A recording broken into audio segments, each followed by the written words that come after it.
Hello and welcome back to my channel, Checks Captures Threats, and in today's video, in episode 12, we're going over how to use the queen effectively. From last episode we went over how to use the bishops effectively. Hopefully you watched that and saw all the ways, not to cramp it in and everything, so hopefully you give that a watch. If you already have, well, here is 4 more examples on how to use the queen effectively. So the first one will be about how the queen should not come out too early. The second one should be all of the patterns with a piece here, so how a queen works well with a bishop, knight and a rook. Then we also have how a queen is good being attacking, and also when it's in an endgame against pawns, how it can easily sweep them up. And last but not least, the opposite, why not to defend too much with a queen.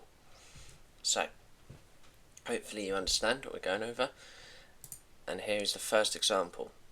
So, just a normal game here, starting off here, and what you might see a lot of where early on is something called, quite obvious, the scholar's mate. So it's either queen h5 or even queen f3.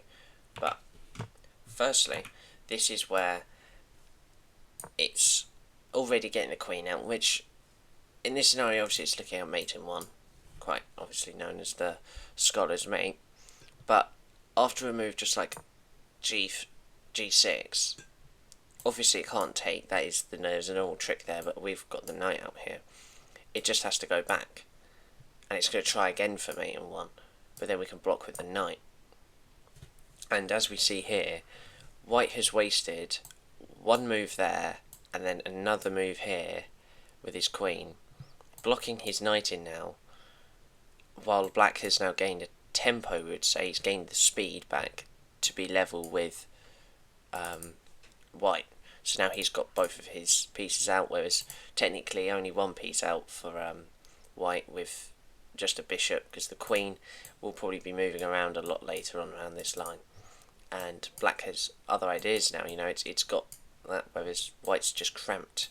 It's got to spend at least 5 more moves before it can castle. So getting your queen out early is never always the right idea, unless it's like something to do with an opening. So if we go all the way back, there is in some scenarios where you might, if you're black, you might have to, and you play this, I think it's called the Scandinavian. There is some scenarios where it is just a natural thing, and you just either go back here or you even go to moves like a5. But if it's not a proper opening scenario, never get your queen out too early. There's no need. Your queen is the most valuable piece, so attacking wise and everything, so don't just throw it out into battle immediately. It's not going to work. So in this example now, going over all the patterns. So we have the rook and queen. Now obviously these protect each other, as so here, and they provide an absolute, they go across the whole of a straight line, whether it's this way, and then if the rook was here it can go crosswise. Again, this is good to attack something that is maybe protected also by a queen, because obviously you're going in head first with the queen. It's not always the most sensible idea, especially if you're attacking a piece of a lower value. But if this is looking at trying to checkmate the king, then it's very good, because you've got that double power across it, especially if the king is in line. Now with the bishop and queen, again protect each other, but they go across the whole diagonal, so like the rook going across the whole file. Now you've got the whole diagonal with the queen and bishop. So again, it's the exact same thing as the rook. It's great if it's in line with the king or any other piece like a queen, a rook, or it's being protected, but if something protecting it is a lower value than the queen, then it's going to be quite difficult to use it. But as long as you use it properly, with whether it's attacking the king, giving checks, attacking pieces that aren't protected, then it's fine. Now the best pieces to be together will be the knight and queen. Now as we see here, these pieces, the queen and bishop and the rook and queen, they're all long range pieces. You know, they all do the same job in this scenario. They both attack both of these. But instead, with this queen and knight, what we have here is a short range piece, but also a long range piece. So there is that combination which can prove that there's many other ways as well. You can like get this queen over here and then attack this point. You know, there's all sorts of places that this can go to. So that's where you might see, hopefully later on in the next few episodes, after all of this, how to use effectively, we'll have a quiz, and then we'll be doing all the checkmating patterns. So a knight, and that will be one, the rook, and that they will all, you'll see how useful even just these two can be. So hopefully you understand that. And here is now example 3 of how to use the queen attacking and also against an endgame with a load of pawns. So here, queens are in the same spot, same amount of pawns, but there is a move here, I'll let you try and find it, which would win a pawn. So I'll give you a few seconds. Right, so if you had seen that the queen can go to b6, it attacks both of these pawns, so that now whatever happens, you're going to win one of these. And this is the thing with the queen. The queen can move to so many different places, it can attack everywhere. You know, after it takes a pawn, for example, let's say it took this one, you know, especially, well, that was with the check, and it can get this. But you just see how it just is immediately attacking another one. You know, they try and protect, and shortly you can now use this to get all your pawns up. You've now done enough to get rid of 2 pawns, and now you're up. So you've got to make sure, if you're ever in an endgame like this, it does happen very rarely, but if it does happen, not always swapping queens off is not the best idea either. You know, you've got to try and fight it sometimes, because they might not want it. You know, they might try and offer it, but it depends. You know, do you really want to swap off here, or do you want to win a pawn and then attack another one? So it forces them to do moves like this. You know, and then you can use your pawns to gain an advantage.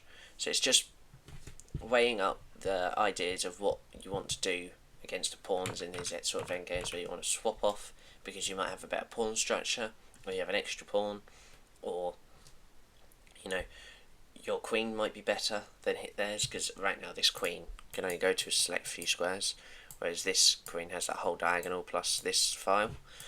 So there's that. So this is where the queen is very useful as an attacking piece. And this example 4, is quite a good idea of why it's not a defending piece. So here, this king not got the best structure, but it has got a queen in front of it. Now this means technically good because you've got this sort of idea. You've got the bishop and that attacking there, but hardly the pawns are blocking the bishop. But also, you can just see from this now how the rook can just attack it, and you know it already has to move into a worse location, and then it's just opening up for the king. Or even this knight can come up now, you know, and it's even worse because as soon as you like move somewhere, they can just attack you again, for example. You know, and you try and attack them, and they've got stuff like this where they attack your. So the queen, you never really want to try and defend stuff with your queen. That's where the knights and bishops and rooks come in, and pawns even.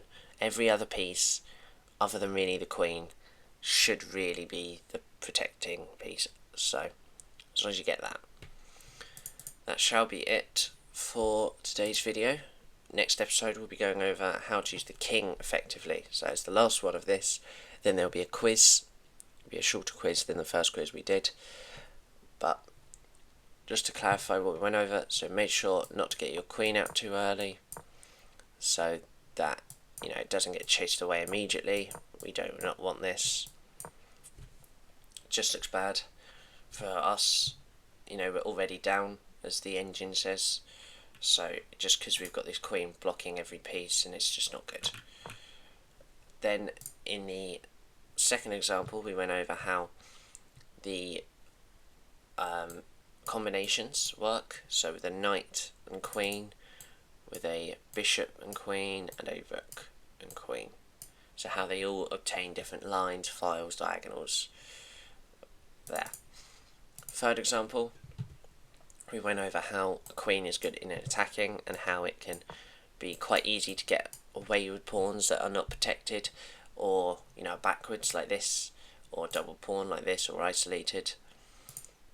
And the last example, we went over how queen's not really that useful for defending, with many ideas of stuff like this, just getting completely attacked and actually very much stuck. So hopefully you enjoyed today's video. So that will be it for today, and thank you and bye bye.